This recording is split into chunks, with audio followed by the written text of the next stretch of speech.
Hey y'all, it's Frankie here. Today I'm going to be doing a video about Porco Rosso, which is an animated feature film by Ghibli Studios, and it's about a pig that flies a plane.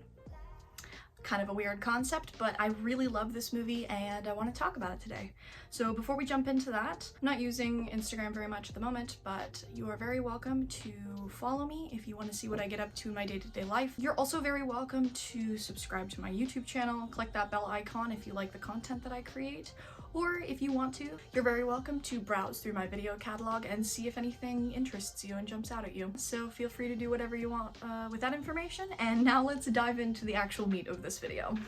To give a slight overview, Porco Rosso is a film about a cursed man who is turned into a pig for some strange reason. They don't really go too deep into the reasons behind it, but that's a thing that happens in this film.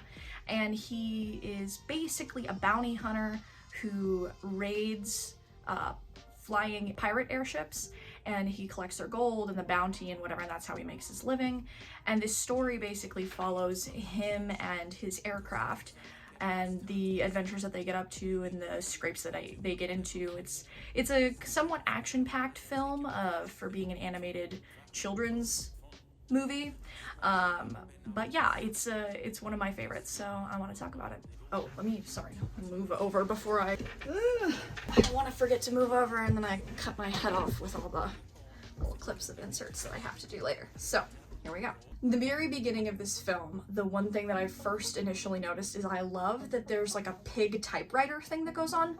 That truly fucking adorable. So, as I mentioned before, Porco Rosso, which is the nickname of our main character, his actual name is Marco, and I'm going to refer to him as Marco. As I said, he's a bounty hunter, so he went out and there's a pirate ship that stole a whole bunch of gold and kidnapped a bunch of schoolgirls, and they're now like escaping and like trying to get all their loot together and, you know, be pirates. So Marco, he gets in his plane, he goes after them, and the little girls, I love this so much. The little girls were so annoying to the pirates that they basically stopped the guns from functioning properly and kind of shut the plane down. They like crashed the plane because these little girls are just like, ooh, what's happening? Oh my goodness, you're trying to shoot Marco. Like, don't do that. Ah! Like being, sorry, I just kicked something under my desk. They're just like being children, and it's kind of hilarious that they just like break down this pirate ship just for being little kids. So Marco's on his way to go save the little girls, and he actually crashes his plane into the ocean in like the first 4 minutes of this film, which I was like, it was kind of hilarious. He was just like, oh shit, my plane is falling out of the sky because it got busted, and then he's like stroking the plane and like talking to it, and it just personally reminded me of like what it's like to have a mode of transportation like a car or a motorcycle or something, and you just like talk to your machine, just being like, you can do this, come on, don't like die on me right now, please, you can get through this. It's a very interesting relationship that he has with his plane, and I really love it. I love the like connection that he has with this beautiful piece of machinery. We move on. Marco has saved the girls and gotten the gold, and the pirates are like left with this fucked up plane sitting in the middle of the ocean, and they have to go pay a whole bunch of money to get it fixed. And all the gangsters meet up at the end of the day at this like bar where this beautiful, incredibly gorgeous French singer is serenading everyone. I believe her name is Gina.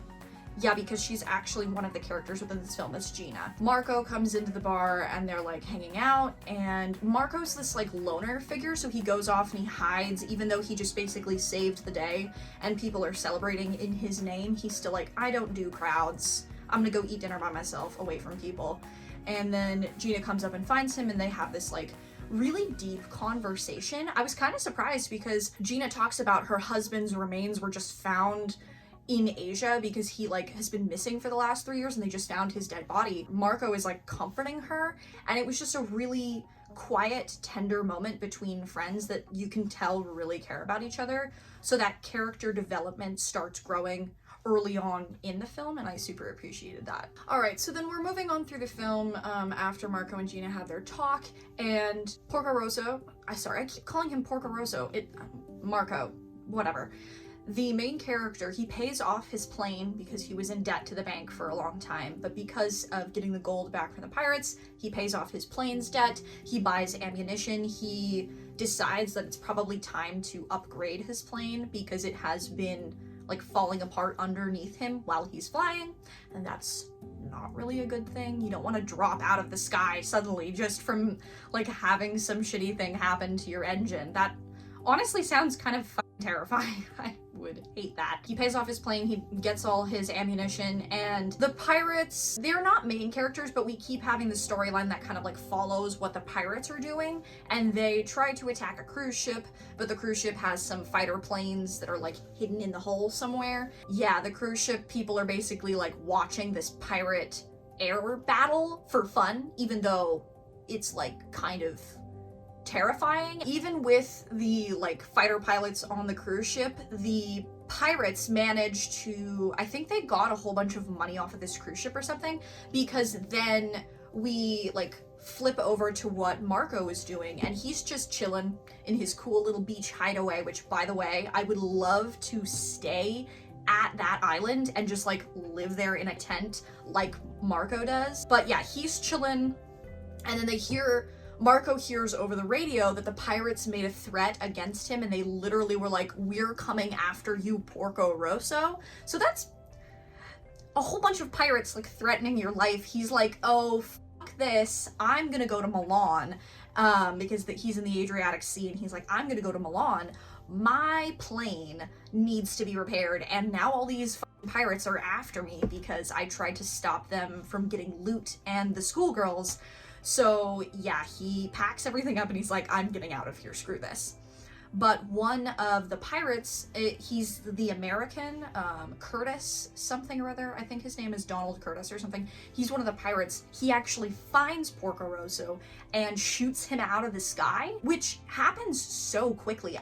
I'm kind of surprised because Porco Rosso, Marco, he's like put up on this pedestal as being an incredibly wonderful pilot, and he deserted from the Italian fascist army, so he's a deserter, but he like worked for the military for a while, so he has skills on how to dodge an aerial assault, and yet he like gets blown out of the sky in 10 seconds or something, and I'm just like, what the heck happened to your skills, sir? It didn't really make sense to me. I was just like, this doesn't correlate. How did he let this happen? You're just gonna have to pay more to get your plane fixed. Like, what the hell was what was the gig here? I don't understand his motives. He somehow manages, once his plane is shot down, he gets like 99% of the broken wreck of his plane under these trees. The American like swoops down and grabs a piece of a trophy of his plane to show that he actually shot Marco out of the sky. And then Marco basically has to bundle the broken wreckage of his plane onto a train to get it to Milan because it won't fly anymore. Also, just because I mentioned just a second ago, he deserted from the fascist Italian army. So there's a warrant out for his arrest and he's going back to Milan. This dude, he's like way too faithful to his mechanic. If it was me, I would go to a different country. I would go to a different country and find another mechanic because damn son, don't risk those things. Don't risk having yourself like brought in for questioning in front of the fascist police. No thank you. That sounds a horrible idea, just in my opinion. All right, so this was super amazing. We get to the part in the movie where Marco arrives in Milan at his mechanic's and he's like, "This is my broken up plane. Please repair it for me so I can get back to bounty hunting." And Marco finds out that the only engineer that's around to help him fix his plane is a 17-year-old girl named Theo. I believe her name is Theo, but for some reason I wrote Theo in my notes. So if you hear me switching between those pronunciations, it's something along those lines. That's what her name is. She's one of the main characters, and she's a female engineer who's like ingenious at designing planes at the age of 17. And immediately this movie was like centered in my heart and soul. I love the concept of this story. It's such a good idea to tell the story of like the women who had to work during war times because all the men were gone. Literally, they talk about it in this film. Marco's like, "You have male cousins, where are they? And the like old man who runs the like mechanic shop, I think he is the mechanic. He said he was playing with engines since he was a small child. And he's like, everyone's gone off to war. It was the very end of the 20s is when this movie is set in. So it's like the beginning of World War II, I believe. Yeah, so all the men are gone, and Porco Rosso has to come to terms with his like sexism that a young woman can design his new airplane proficiently, and then all of the female relatives of this mechanic and the female engineer help build the plane. Like the old ladies are welding and spray painting and cutting wood, and all the little girls are like helping bang out the metal. And it's such a cool scene to just watch all of these women making the parts of this plane. They don't need to be taught what they're doing. They know what they're doing already. They're proficient and they understand the craft. And then Marco just has to like watch the baby and stay out of the way because he's useless in this situation, which I really love it when they show that kind of stuff in movies. Is like, yeah, sometimes men are completely useless. Just the little golden nuggets of like, sometimes you don't matter are so funny to me, and I love that they did that in this movie. We get through the part where like Marco is like putting up resistance against women making his plane. We get to see the blueprints of his plane. It looks gorgeous. And then as we're watching like all these women fixing the plane up, Marco's like, he gets out of the mechanics studio, he leaves and he goes and watches a film, but the Italian secret police are after him. Like, they've found him and they're tailing him, and Marco and Theo are in this truck, and he like has to outrun the fascist police, and somehow he manages to like crash their car into the side of a shop, which kind of skillful work there, sir. And he mentions that that's basically every single time he goes to Italy, he's in some sort of high-speed chase. So not only is this bounty hunting pilot who escaped the wars and like deserted the army, he's also like an extremely skilled pilot and an extremely skilled, there's a gnat. He's also an extremely skilled driver, and I'm just like, this boy is racking up some, like, qualifications on his slate. Dang, son. Good for you. Good for you. You have lots of skills to get away from the police and the army. Like, whatever you need to do, sir. And that whole sequence is super action-packed because Marco decides, like, I can't test fly my plane to make sure that it was put together correctly. There's literally no time because the Italian secret police have found Marco now, and they're coming after him to detain him and like take his plane away because they want him to fly only for the Italians and not for his own pleasure, which is just what he wants from life. So Marco decides that he needs to, in the cover of darkness, try to escape, and Theo decides that she's gonna become his like hostage in this situation. So she fashions herself a little like spot to sit in the plane, and Marco actually turns on the plane and like gets in the plane while he's still in the hangar. This doesn't happen in reality. If you're ever taking off in a small plane, there is absolutely no way that people would do this or deem this safe at all. Physics doesn't work like this. But it's a really interesting scene because Marco turns on his plane, he like exits the building when his plane is like revving into full speed, and it's, mind you, a very powerful engine. So he turns onto the canal and is like going really fast already in a tiny span of water. And there's this really interesting part where he like almost kills both him and Theo trying to take off from the canal at like almost full speed. You need to get into the air, and I'm just like, oh my god, no, physics wouldn't happen like this. Granted, it's a very entertaining scene, but it just like, that literally wouldn't work. Y'all would have died if you would have taken off and hit one of the bridges and smashed your pretty little faces. So I don't trust that aspect of the film, but the fact that they did animate it and it was so action-packed was really enjoyable to watch. So like, love-hate relationship with that specific moment of this film. There's one tiny portion of this film I do want to mention also. Right after they take off from the canal, there's this gorgeous, like, it's such a short portion of animation. I'm gonna put the full thing in right here, but it's a perspective shot of Marco flying over the countryside, and they're going towards the horizon line, and you can just see the ground like flying by underneath the plane. And that type of perspective animation is so incredibly hard to master. I have tried to do that, and it is very time consuming, very painful, and it takes a lot of patience and time to get that right. So the fact that they made this clip so incredibly beautifully, chef's kiss. There's this whole random moment where Curtis, the American who shot Marco down earlier in this film, tries to get Gina, the French singer, to marry him. And he's like, come to Hollywood with me, darling.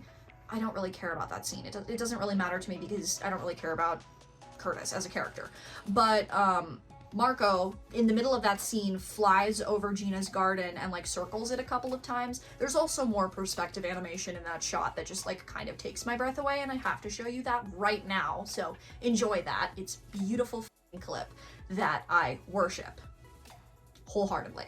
Anyway, once Marco's done his like circling and flies over Gina's head, he takes off and goes, let's see, where's he going again? He goes back to his island hideaway, and it's really funny because as soon as they hit the sand, his tent starts making weird motion, and then all of the pirates that made a threat against Marco earlier in this film pour out of his tent and like come and stand and like point their swords at him, and they're like, ha, we got you, fucker. This is such a funny scene to me because Theo, the 17-year-old girl, takes on all these pirates and shames them into not destroying the plane that she just built, Marco's new plane, because that's what they wanted to do in payment. They wanted to destroy his plane.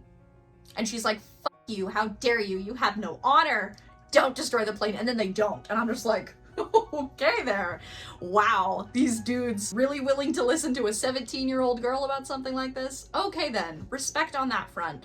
But then she enters into this weird contract with Curtis, the American. They're like, let's have a fight one-on-one, and Marco versus Curtis. And Marco is like, if I win, I want you to pay off all of my debts for my airplane, which is apparently it's a considerable sum. And Curtis is like, if I win, I want Theo's hand in marriage. Because of course we had to add in some bullshit like that. Jesus Christ. Why is it that there's always like a love triangle situations like fight for the maiden's hand, blah, blah, blah, blah, blah. Like, please, can we quit it with that narrative? Because it's getting really tired at this point. There is this intimate moment because that night they're like, calm down. It's the night before Marco and Curtis are supposed to have the fight for Theo's hand and the bills.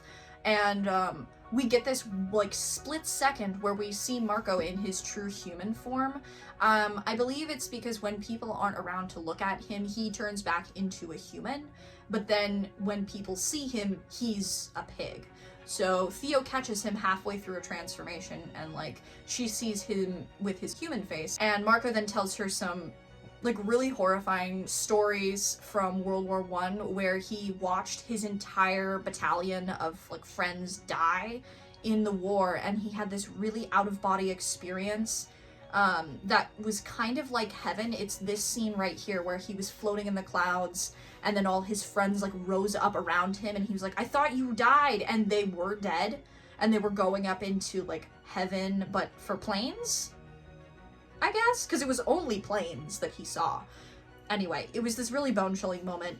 And then after that really haunting moment where we get to know a little bit of the darker side of Marco and the reasons behind his actions, then we divert into the really action-packed next day where Marco and Curtis meet up to fight.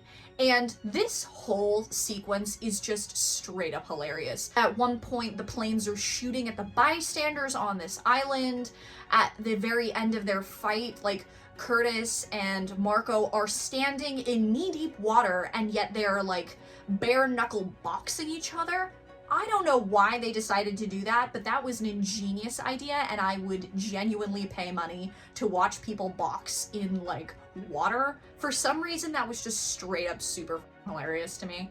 And the fact that they get like super bruised and they like lose teeth in this fight because Marco and both of them are so strong-willed, they will like not give up the chance to win this fight because the stakes are so high for both of them.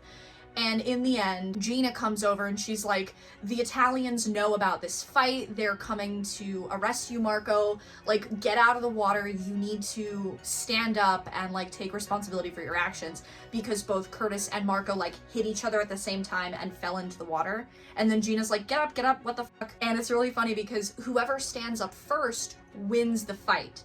And Marco stands up first. So Theo is not engaged to Curtis, and Marco got all his debt paid off, which is fabulous. So he goes away with Gina, and everybody like leaves the island really quickly. There's a whole bunch of people that were there for spectator sport, and they all vanish immediately because the Italian police are on their way. I need to drink water. Yeah, and that's almost sort of the end of the movie. They basically end the fight. Marco is all bruised up and he's like, thank God I, did the right thing and I stood up at the right moment. He asks Gina to take Theo with her so that like Theo doesn't have to be in the pirating and hell hunting kind of world that Marco is surrounded in. This movie ends with Theo's perspective being like, I was friends with Gina for many years, and Curtis grew up to be a Hollywood star, and they would never forget that one summer in the Adriatic, like flying over the sea. And it was a really like serene, peaceful, beautiful ending to this film. This whole thing it's so good. This movie is so incredibly good. This film honestly super warms my heart. It's one of Hayao Miyazaki's lesser known Ghibli films, but I don't know why it is. This film is such an interesting story. It has a little bit of everything for different people. It has someone that you can love for all different age groups. The background watercolor animation like blows my mind and is so incredibly fun to look at. The animation of the moving planes like takes my breath away, and I so desperately want to learn the tricks of the trade that they used, because it was just so sweeping and flawless and in your face and loud, and this whole movie has such a good vibe. It's such a like wake you up on the inside, get you invested in the potential of the future. Two things for me came out of watching this film. Number one, I realized how much I miss traveling and how much this year has robbed me of being able to even leave my neighborhood. I love traveling. I would love to be nomadic in the future and just go all over the place and travel the world and live in as many countries as I can get my hands on. That is something that I want desperately from the near future for myself. Secondly, what this movie taught me is I miss having a machine, having a vehicle in which to travel, because if you don't know, I used to ride a motorcycle in high school. I was the badass at my high school. Just kidding. I was an art nerd and everybody thought I was weird. But I rode a motorcycle when I was like 16 or 17 years old, and I miss that relationship that I had with that vehicle. I want that again, but it's too cold here in Chicago to have a motorcycle because you literally wouldn't be able to ride it half of the year. I want that experience again. I want to have a motorcycle and just be able to jump on and like drive wherever I want to go, whenever I want to go. I want that ability and that freedom again, just like Marco has once his plane is fixed. Anyway, I hope you all really enjoyed this video. I love Porco Rosso. I would highly recommend that you check it out no matter how old you are. It's pretty family friendly, but of course it's got some like suggestive content because there's like people getting shot at and stuff that's a little bit violent, so watch that. But this film is really good. I hope you all are staying safe and doing well, and Happy New Year. Hopefully I will actually manage to post this video on New Year, and if that's the case, Happy 21. I'm not gonna call it 2021 because that sounds like too much of a mouthful for me, so Happy 21, everybody. I hope this year is less of a clusterfuck than last year. Let's pray the dumpster fire goes away. I'll keep my lucky pinky toe crossed for the situation just in case. Anyway, I hope you all are doing well and the transition to this new year is a smooth one for you. I will see you in the comment section and in my next video. Bye, y'all.